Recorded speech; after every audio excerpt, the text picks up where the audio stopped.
오늘 아침에 눈이 이렇게 올지 체크가 제가 되지 않았습니다. 어제 일기예보를 봤는데 제가 좀 근성으로 봤는지 아침에 눈이 요 시간에 이렇게 눈이 오는지를 제가 못 봤는데 아침에 일어나니까 이거 눈이 이렇게 와도 되나? 이제 어떡하지 하고 차를 털어보니까 쉽게 털리더라고요. 그래서 후딱후딱 털고 왔는데 만약에 눈이 요 정도 올 것 같아서 어제 굉장히 제가 갈등을 했을 거예요. 이 새벽기를 해야 되나 말아야 되나 굉장히 갈등했을 건데 어떨 때는 진짜 모르는 게 약입니다.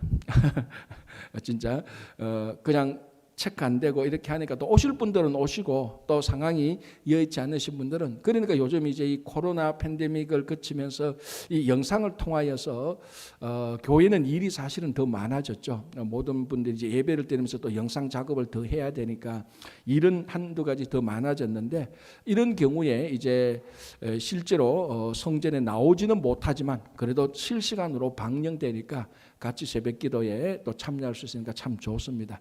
오늘 눈 오시는데 또 현장에 오신 여러분들 정말 불편한 길에도 오셔서 함께 예배드리니 참 좋습니다. 자, 오늘 예레미야 17장입니다. 예레미야 17장 말씀 함께 보겠습니다. 1절이 이렇게 되어 있습니다. 유다의 죄는 금강석 끝 철필로 기록되되 그들의 마음판과 그들의 제단 뿔에 새겨졌거늘. 자, 유다의 죄. 이 지금 내용보다 이것이 어떻게 어디에 기록되었느냐 이걸 지금 강조하고 있는데 어떻게 기록되었다고요? 금강석 끝 철필로 기록되었다는 것입니다.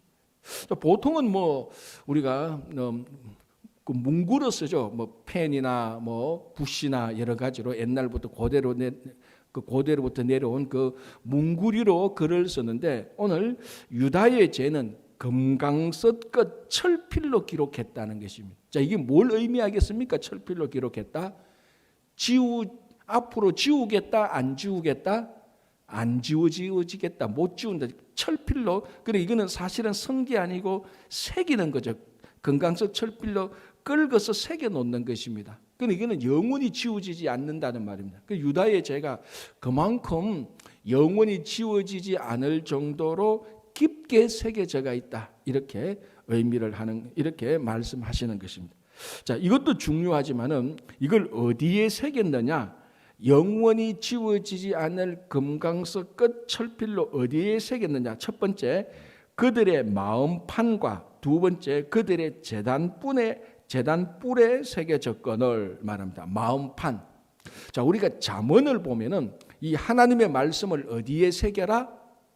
우리 선지서 너희의 마음에 이 하나님의 말씀을 새겨라라고 말합니다. 그러니까 우리들의 마음에 기록해야 될 것, 우리들의 마음에 새겨져야 될 것은 하나님의 말씀, 하나님의 명령입니다. 그걸 우리의 마음에 새겨야 되는데 지금 유다 사람들은 그 마음에 뭘 새겨놨다고요? 자기들의 죄가 새겨졌다는 것입니다. 이게 얼마나 아이러니한 것입니까? 하나님의 말씀이 기록되어야 될 부분에 그곳에 그들의 자기들의 죄가 기록되어져 있다. 완전 말씀을 죄로 거꾸로 뒤바꾸는 그런 일들이 일어난 것이죠.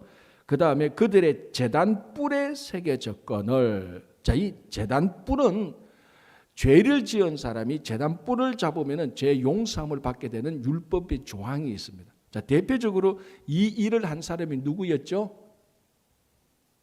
아도니아. 다윗의 아들 아도니아가 반역을 일으켰습니다. 그때 이제 솔로몬에 의하여서 그 무리들이 다 척결될 때 아도니아가 도망가서 성전 제단 뿔을 잡았습니다. 그래서 솔로몬이 제단 뿔을 잡는 아도니아를 보고 죄를 용서해 줬습니다. 그래서 왜냐하면 왜 제단 뿔을 잡는가 하면 이 제단 뿔은 그 제사장이 그 짐승을 잡은 피로 그 제단 뿔을 거룩하게 하거든요. 그래서 율법에 보면 제단 뿔을 잡는 자는 용서한다는 그런 계명이 있는데 바로 이 제단 뿔은 사람의 죄가 용서되는 그런 장소이기도 합니다. 그런데 보십시오. 사람의 죄가 용서되는 곳에 죄를 막 새겨놨습니다. 이건 용서받기 위한 것이 아니고 그 죄에 용서하는 것을 무력화시키는. 그러니까 이 유다의 죄가 얼마나 지금 강력하게, 얼마나 심하게, 얼마나 아이러니하게 사람의 마음판에 막 새겨놓고 말씀 대신에 마음판에 새겨놓고 제단의 뿔에 이렇게 막 새겨놓고 그러니까 이건 사람도 그렇지만 이 죄를 통하여서 하나님께 정면으로 저항하는 하나님께 반역하는 그런 일들을 보여주고 있습니다. 자, 그 케이스가 2절 3절에 나오는 거죠. 자, 2절 보시기 바랍니다. 이 유다의 죄가 어떠냐? 그들의 자녀가 높은 언덕 위 푸른 나무 곁에 있는 그 제단들. 열법 보면 굉장히 낭만적입니다. 높은 언덕 위 푸른 나무. 굉장히 그 높은 언덕에 푸른 나무가 있으니까 굉장히 멋있어 보이고 풍경이 좋아 보입니다. 사실 그 자체로만 풍경이 나쁜 건 아니죠. 그런데 그 옆에 있는 제단들, 이게 그러니까 유다도 높은 산, 높은 언덕, 좋은 장소에 다 제단이 있는 겁니다. 우리 한국의 명산 깊은 곳에 이 뭔가 풍수지리가 좋은 곳에 다 사찰이 있는 것처럼 이 유다에는 좋은 높은 언덕, 푸른 나무 있는 다 좋은 장소마다 제단들을 다 쌓아놨습니다. 자, 이 제단들이 전부 다 가나안 우상들을 섬겨놓은 바로 그런 제단들이죠. 그리고 아세라들을 생각하는도다. 아세라는 뭡니까? 바알의 아내가 되는 여신, 그 바알 아내 여신입니다. 이 아세라 우상은 뭘 상징하는가 하면은 풍요로움, 그러니까 사람으로 치자면 그 다산, 자녀를 많이 낳는 그런 것을 약속해 주는 우상입니다. 그래서 이스라엘 백성들이 전통적으로 가장 많이 섬겼던 신들 가운데 하나가 바로 이 아세라 여신입니다. 왜? 자기들이 풍요롭게 살고 자녀를 많이 놓기 위해서. 이거는 우리나라도 그렇고 사람들이 모인 곳에 인간의 본능적인 욕구입니다. 어느 누가 풍요롭게 살지 않고 궁핍하게 살고자 하는 사람은 아무도 없습니다. 다 풍요롭게 살고 그리고 자녀를 많이 놓고 싶어하는. 근데 이런 욕구들이 우리들에게 생명을 주시고 우리들에게 살아갈 수 있도록 모든 조건을 허락하신 하나님 앞에 나아가서 이것을 우리가 강구해야 되는데 이것이 비틀어져서 왜곡되어져서 아세라한테 가서 우상을 섬기는, 아세라 우상을 섬기는 겁니다. 그게 가나안에 살고 있었던 가장 전통적인 이스라엘 백성, 유다 백성들의 죄입니다. 가나안 우상들을 섬기고 산에 가서 상수리 나무 아래에서, 푸른 나무 아래에서 그 제단에서 우상 섬기고 아세라 산을 섬기고 아세라 우상을 섬기는, 그게 지금 유다의 죄가 되어서 금강석 철필로 기록되어서 지워지지 않을 만큼 진하게 죄를 지었다라고 얘기를 하고 있는 것입니다. 자, 그렇게 되면 이제 어떻게 됩니까? 4절, 내가 너에게 준 기업에서 너의 손을 뗄 것이며 또 내가 너로 하여금 너의 알지 못하는 땅에서 너의 원수를 섬기게 하리니.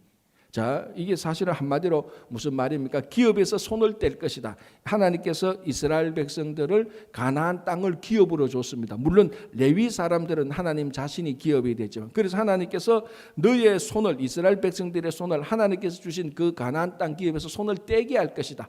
그럼 가나안에서 물러나게 할 것이라는 겁니다. 거기서 어떻게 합니까? 내가 너로 하여금 너희 알지 못하는 땅, 바벨론 땅 말이죠. 알지 못하는 땅에서 거기서 너희 원수를 섬길 것이다. 그 바벨론 사람들을 섬기고 바벨론 신을 섬기게 할 것이다. 그러니까 이게 가장 지금 계속해서 반복하고 있는 이스라엘 백성들이 바벨론 포로로 가게 될 것이다라는 것을 말씀하고 있는 것이죠. 자, 5절, 6절, 7절, 8절은 아주 잘 이게 비교 대꾸가 되어 있습니다. 자, 5절, 6절을 제가 볼게요. 여호와께서 이와 같이 말씀하시니라. 무릇 사람을 믿으며 육신으로 그의 힘을 삼고 마음이 여호와에게서 떠난 그 사람은 저주를 받을 것이라. 지금 유다의 그 유다 백성들 그 상황을 말하는 거죠. 자, 이런 사람들은 6절, 그는 사막의 떨기나무 같아서 좋은 일이 오는 것을 보지 못하고 광야, 간조한 곳, 건건한 땅, 사람이 살지 않는 땅에 살게 되리라. 그러니까 쉽게 말하면 하나님을 섬기지 않고 사람을 섬기고 육신으로 그의 힘을 자랑하는 사람들은 사막의 떨기나무 같아서 저주를 받게 되어서 사막의 떨기나무 같다. 그래서 사막의 떨기나무가 주는 그 의미가 뭡니까? 풍성하고 열매가 많이 맺히는 나무가 아니죠. 사막에는 아주 건조한 나무, 떨기나무, 바싹 매달한 그 어떤 물기 하나도 없는, 생명기 하나도 없는, 열매 하나도 없는 그런 나무를 의미하는 것이죠. 자, 이게 5절 6절 죄를 지은 사람들을 이렇게 하나님께서 말씀하시는데, 반대로 7절 8절 한번 보시기 바랍니다. 7절에 그러나 무릇 여호와를 의지하며, 자, 앞에 5절에서는 사람을 믿으며 이렇게 되는데, 이번엔 여호와를 의지하며 여호와를 의뢰하는 그 사람은, 앞에서는 그의 힘을 삼고 그 육신으로 그의 힘을 삼는데, 이번에는 여호와를 의뢰하는 사람은 앞에서는 저주를 받았는데 이번에는 복을 받을 것이라. 7절. 자, 8절을 보겠습니다. 그는 물가에 심어진 나무가 그 뿌리를 강변에 뻗치고, 이거 우리가 너무나 잘 아는 나무죠. 무슨 나무? 모릅니까? 이 나무?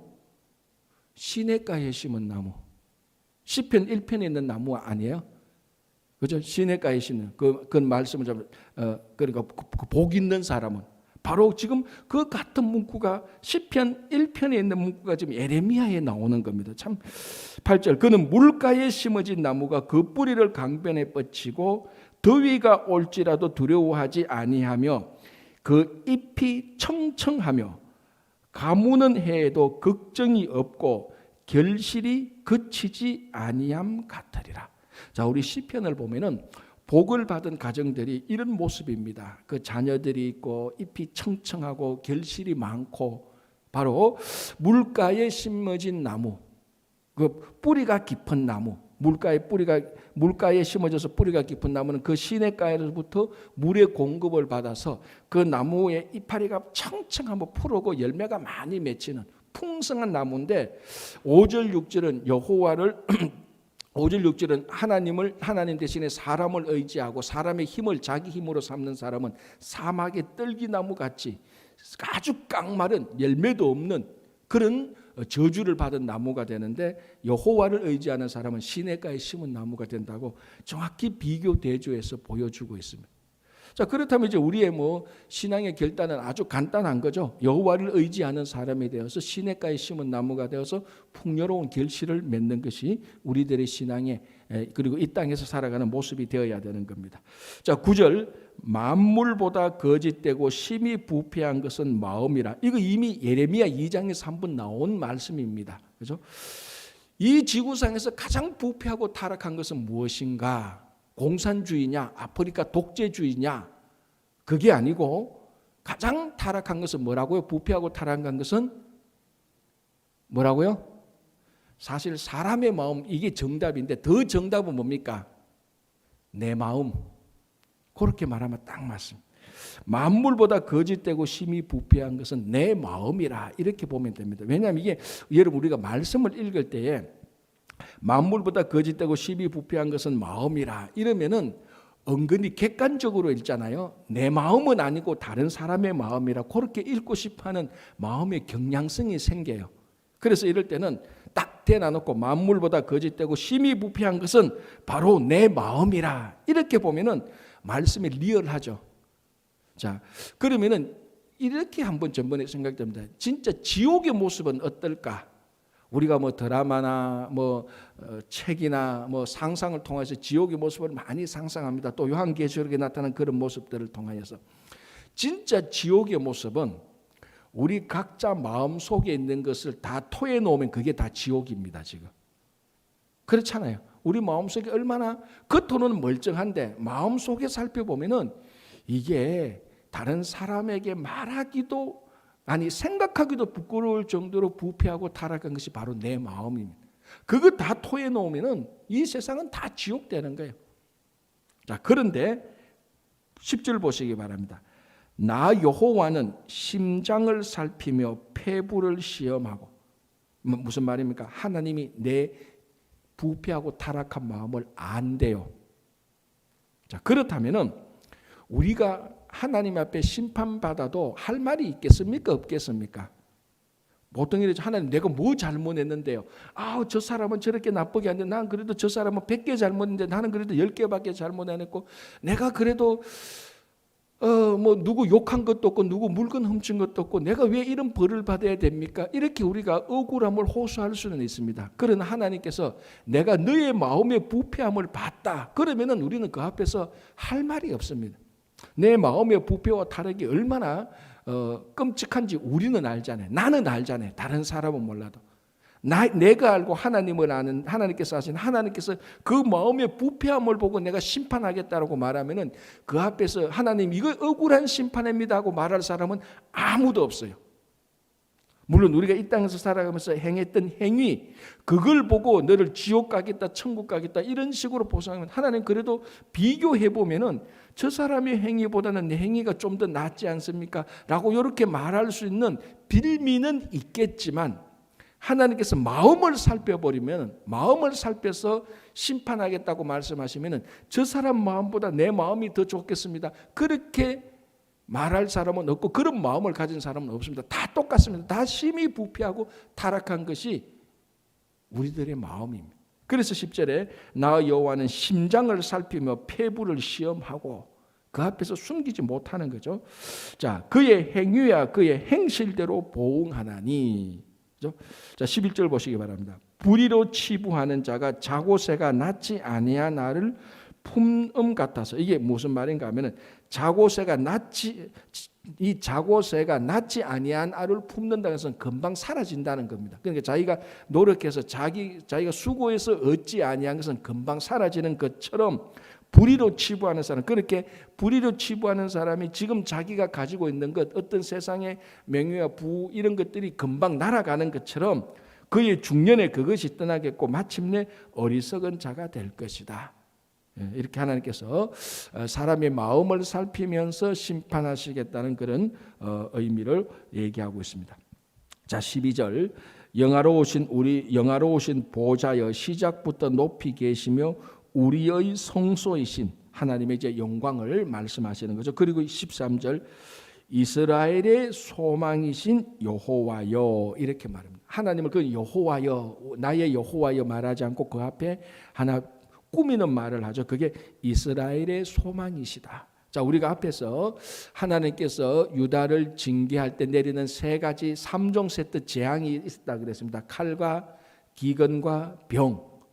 그래서 우리가 어제도 봤지만 하나님께서 사중 그 벌을 내리는 방법이 사중이다. 사중제를 한다고 그랬습니다. 그게 15절에 이렇게 되어 있죠. 15절 2절에 죽음으로 칼로 기근으로 포로됨으로. 이 무슨 말인가 하면 이런 하나님의 재앙이 내릴 때에 그 재앙을 피할 수 있는 사람도 없고 그 재앙을 피할 수 있는 장소도 없습니다. 그리고 이런 재앙이 내릴 때는 아무런 희망이 없습니다. 그런데 오늘 예레미야 선지자는 이스라엘의 소망이신 여호와여라고 말을 하고 있습니다. 그러니까 하나님께서 한번 우리들의 마음을 살피고 인간의 마음을 살피고 부패하고 타락한 마음을 보고 하나님께서 심판을 하시고 재난을 내리면은 이 세상에 그 누구도 피할 수가 없습니다. 피할 사람도 없고 피할 장소도 없고 낙담과 절망밖에 없는데 유일한 소망은 이스라엘의 하나님 여호와밖에 없다는 것입니다. 그 재난을 피할 수가 없습니다. 그럼에도 불구하고 딱 한 가지 소망이 있는데 그게 바로 이스라엘의 소망이신 여호와여라고 말. 그런데 이 여호와 주를 버리는 자는 다 수치를 당하고 무릇 여호와를 떠나는 자는 헐게 기록이 된다. 자, 헐게 기록이 된다는 것은 죽는다는 말입니다. 다시 헐거로 돌아간다는 말입니다. 자, 이런 엄청난 재앙이 내리는데 유일한 소망은 하나님밖에 없습니다. 그런데 그 유일한 소망인 하나님을 버리는 자는 수치를 당하고 죽을 수밖에 없는 거죠. 논리적으로 아무런 완벽한 말이 됩니다. 그래서 누구든지 하나님으로부터 재앙을 당한다 할지라도 유일하신 소망, 하나님 여호와 하나님을 의지하면은 그 재난들을 피할 수 있는 소망이 생긴다는 것입니다. 그죠? 자, 이렇게 이스라엘 백성들이 왜 이제 그 재난을 당하게 되는가? 이제 13절 끝부분에 이는 생수의 근원이신 여호와를 버림이니이다. 이 말도 이미 예레미야 선지자가 앞에서 한번 말했습니다. 이스라엘 백성들이 두 가지 죄를 범했는데 첫 번째 생수의 근원이신 하나님을 버리고 그 두 번째는 물을 저장하지 못한 웅덩이를 판 것이다. 우리 앞에서 이미 얘기를 한 것이죠. 그러니까 생수의 근원 되시는 생명의 근원 되시는 여호와를 버렸다. 그래서 단 한 번도 이사야나 예레미야 말라기까지 선지자들이 선포하는 말씀 가운데 단 한 번도 하나님이 이스라엘을 먼저 버렸다는 경우는 한 번도 말하지 않습니다. 항상 이스라엘이 여호와를 먼저 버렸고 이스라엘이 여호와를 먼저 떠나갔고 이스라엘이 먼저 하나님께 반역을 했고 하나님은 그것을 참고 참았다가 이 죄가 차고 넘칠 때에서야 하나님께서 그들을 징계하신 것입니다. 그래서 오늘 또 보니까 이는 생수의 근원이신 여호와를 버렸기 때문이다라고 말을 합니다. 자, 이제 14절 15절 보면은 선지자가 당하는 그런 고난이 나오는데요. 특별히 15절 보시기 바랍니다. 보라 그들이 내게 이르기를 여호와의 말씀이 어디 있느냐 이제 임하게 할지어다라고 말하고 있습니다. 그죠?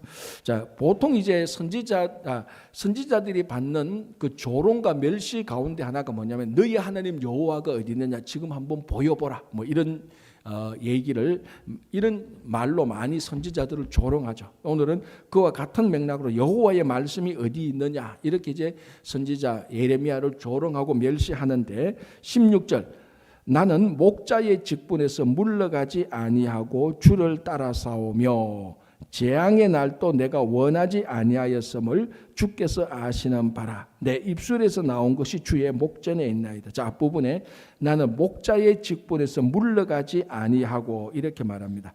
그러니까 많은 사람들이 예레미야 선지자를 조롱하고 멸시하고 핍박을 했죠. 그럼에도 불구하고 예레미야는 그 직분에서 물러가지 않았다.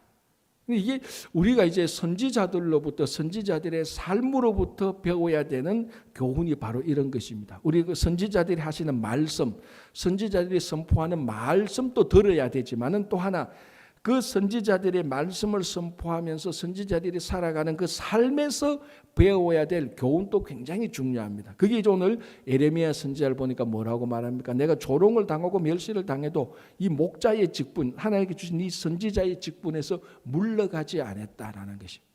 자, 우리는 종종 이제 주의 일을 할 때 오해와 이제 좀 심하면 무시도 당하죠.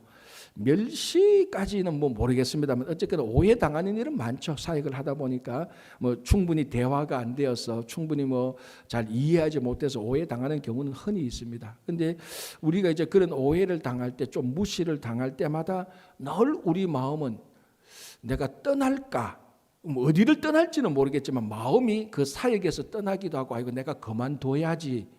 쉽게 말하면 쉽게 포기하고자 하는 마음이 생깁니다. 이 사람이면 누구나 똑같습니다. 이렇게 해도 누가 알아주지도 않고 이거 한다고 더 잘 되는 것도 아니고 그럼 내가 그만두지 라는 이런 쉽게 생각하는 어떤 손을 떼고자 하는 포기하고자 하는 마음이 생깁니다. 그게 어디에서 포기인지는 모르겠지만 일반적으로 말하면은 조롱당하고 무시당하고 내가 이해받지 못할 때 내가 인정받지 못할 때 포기하고자 하는 마음이 다 생깁니다. 그죠? 자, 그런데 오늘 예레미야 선지자는 뭐라고 말합니까? 내가 그런 직분에서 물러가지 않았다. 이게 우리가 선지자들로부터 초대교회식으로 말하자면 사도들로부터 배워야 되는 삶의 실제적인 교훈입니다. 자, 우리 사도행전을 보면 사도들이 복음을 전하다가 받았던 핍박들 보십시오. 상상하기 어렵죠. 상상하기 어려울. 사람이 죽는데 돌에 맞아서 죽잖아요. 그게 얼마나 고통스럽겠습니까? 제가 늘 하는지만 복음 전하다가 돌멩이 하나만 딱 맞으면 그 다음부터 이제 평생 복음 전 안 전합니다. 하나님 이게 뭡니까? 내가 복음 전하는데 돌멩이나 맞고 우리는 쉽게 그렇게 생각하고 포기하는데 그 사도행전에 나타난 사도들 모습, 이 선지서에 나타난 선지자들의 모습, 그들의 말씀도 중요하지만 그들이 살아갔던 삶의 모습에서 우리가 리얼하게 배워야 될 것들이 바로 이런 겁니다. 그래서 우리가 주님의 일을 하다가 좀 우리 인간적인 마음에 합당하지 않는 대가가 오더라도 우리는 그걸 툴툴 쉽게 이런 선지자들을 사도들의 모습을 보면서 쉽게 툴툴 털고 나갈 수 있는 그런 신앙의 뭐라 그러면 담대함, 그런 어떤 신앙의 올바름이 좀 있어야 될 것 같습니다. 그래서 예레미야가 이제 앞으로도 보겠지만 엄청난 그 핍박을 받음에도 불구하고 하나님께서 부르신 그 부르심의 직분을, 그 자리를 끝까지 지켜나가는 것을 우리가 볼 수 있습니다.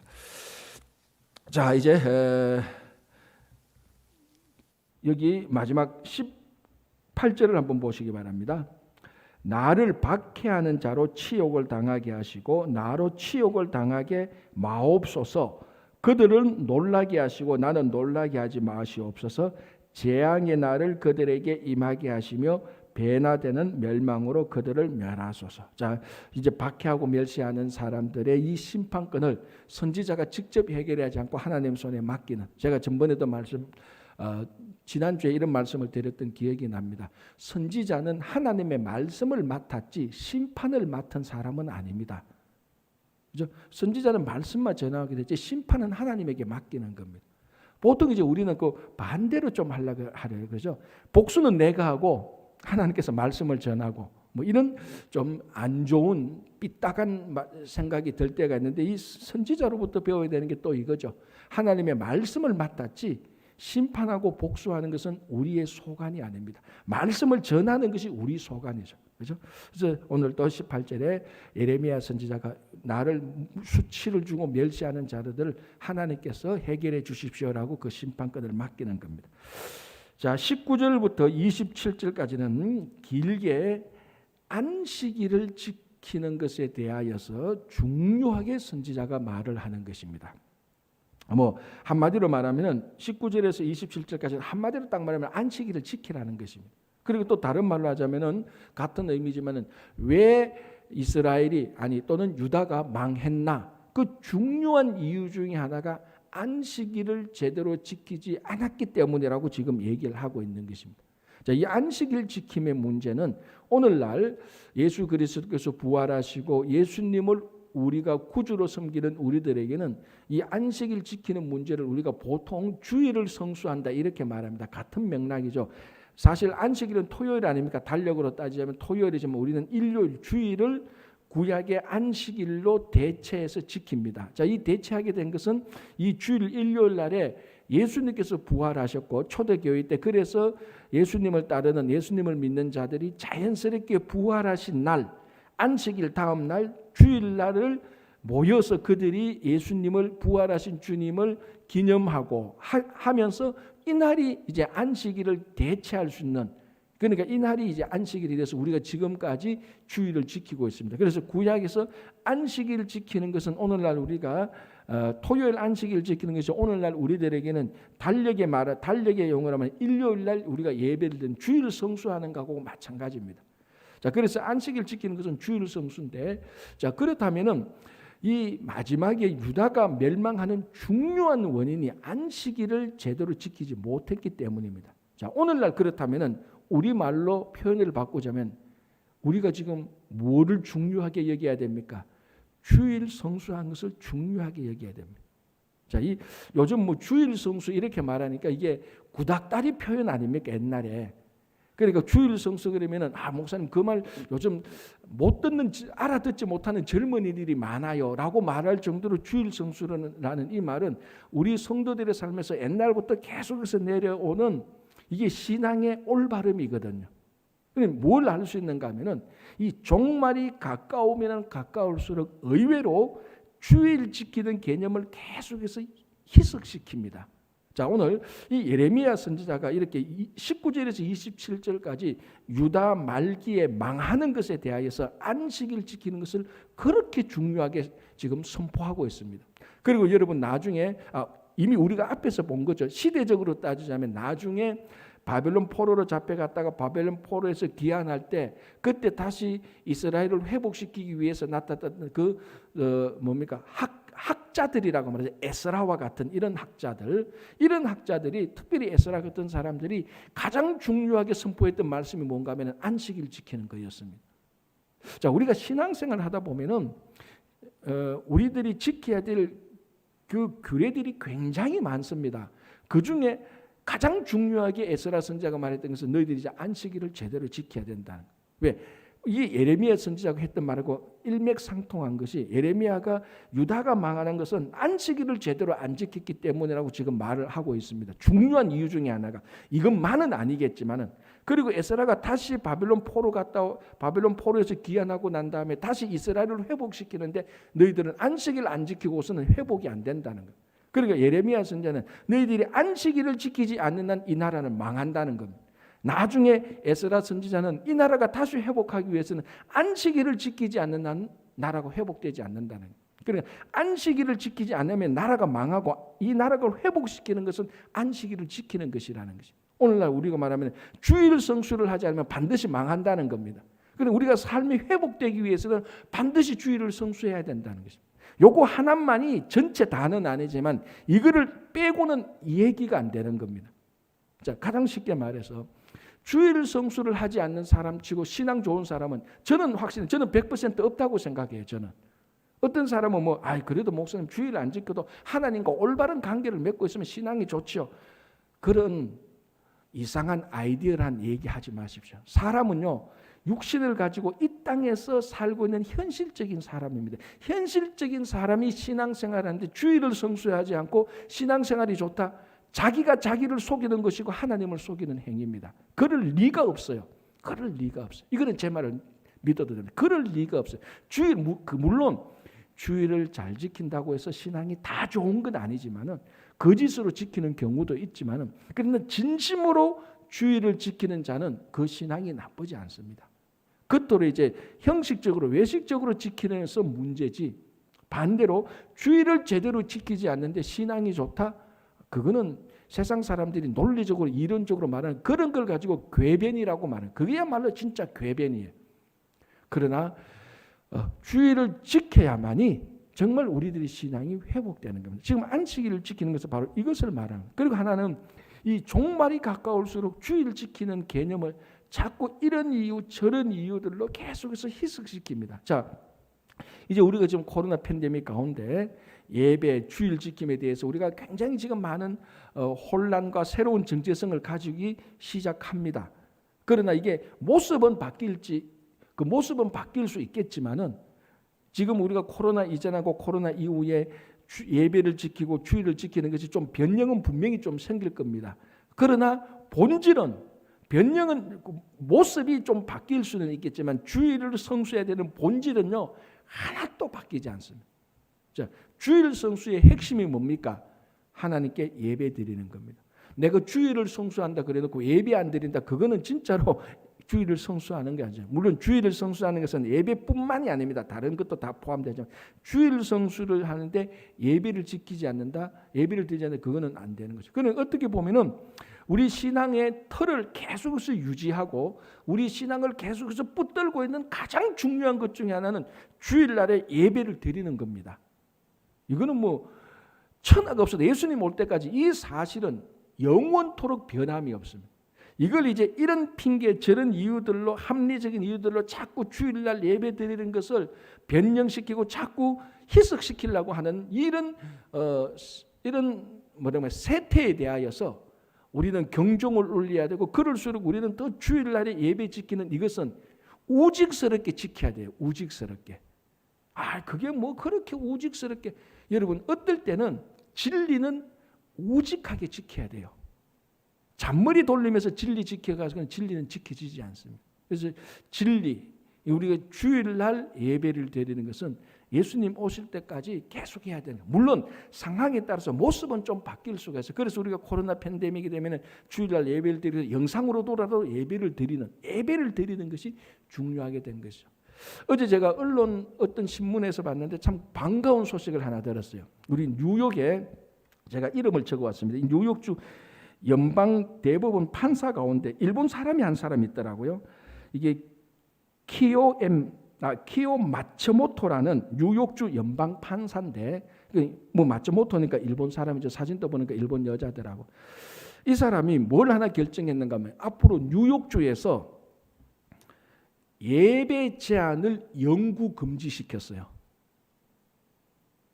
굉장히 좋은 소식이죠. 이게 말이 좀 했겠는데 예배 제한, 왜냐하면 지금 그 쿠오모 주지사가 여러 가지 코로나 팬데믹으로서 레드존, 옐로우존에서 예배 제한을 계속했잖아요. 뭐 건물에 뭐 25%, 50% 이런 것을 계속해서 예배 제한을 했단 말이죠.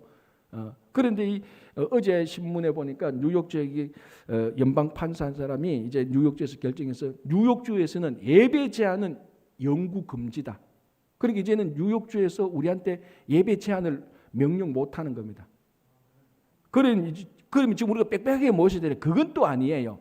그러나 지금 우리가 코로나 팬데믹 가운데서 사회적 거리를 유지하고 마스크를 끼고 방역 수칙을 지키면서 예배는 드려야 되는 거예요. 그러니까 예배 제한 영구 금지라고 해서 그러면 제한이 없네. 우리는 그런 법적인 제한은 아니고 우리는 의료적인 위생적인 코로나 팬데믹에 이런 제한은 받아야 돼. 그래야 다 건강하니까. 그렇죠? 그래서 이 소식을 듣고 참 기분이 좋았어요. 우리가 사실 우리 작년에 우리가 코로나 팬데믹 예배드리면서 늘 조마조마했잖아요. 또 자칫 또 코로나가 올라오면 또 예배당 문 닫지 않냐. 그러면 또 성도들이 혼란되고 주일날 하나님 이 전에 모여서 예배드리고 싶은 그 마음이 또 자꾸 꺾이고 그런 마음이 늘 조마조마하게 있어. 그래서 늘 신문을 보면 다 코로나 확진율이 몇 % 가면은 어떤 이런 데를 계속 봤는데 그래도 이제 뭐 뉴욕주에서는 몇 % 예배드린다. 뭐 그러니까 뭐 여기는 몇 명만 모이라. 이제 그거는 별로 중요하지 않고 몇 명이 중요한 게 아니고 사회적 거리만 잘 유지하면은 6피트 유지하면 그거는 이제 제한하지 못하도록 이렇게 했다는 언론의 신문을 봤습니다. 참 좋은 것은 이런 종말이 될수록 예배 드리는 제한이 계속해서 자꾸 만들어지는 이런 시대에 우리가 예배 드리고자 한다면 하나님께서는 언제나 예배 드리고자 하는 사람들의 길을 열어준다는 것입니다. 그래서 우리가 다시 한번 이 시대에 좀 코로나 팬데믹으로 의료적인 위생적인 사회적 거리두기는 충분히 줘야 됩니다. 안전하게 해야 되지만은 우리가 예배드리는 이 열망, 이 마음이 식어져서는 안 됩니다. 그게 우리는 주님 오실 때까지 끝까지 주의를 지키는 그런 귀한 성도가 되시기를 간절히 바랍니다. 기도하겠습니다. 하나님 아버지 감사합니다.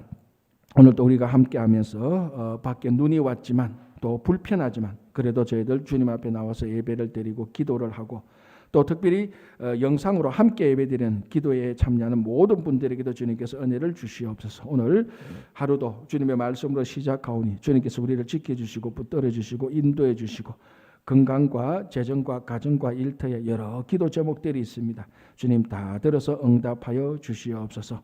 감사하오며 예수님 이름으로 기도합니다. 아멘.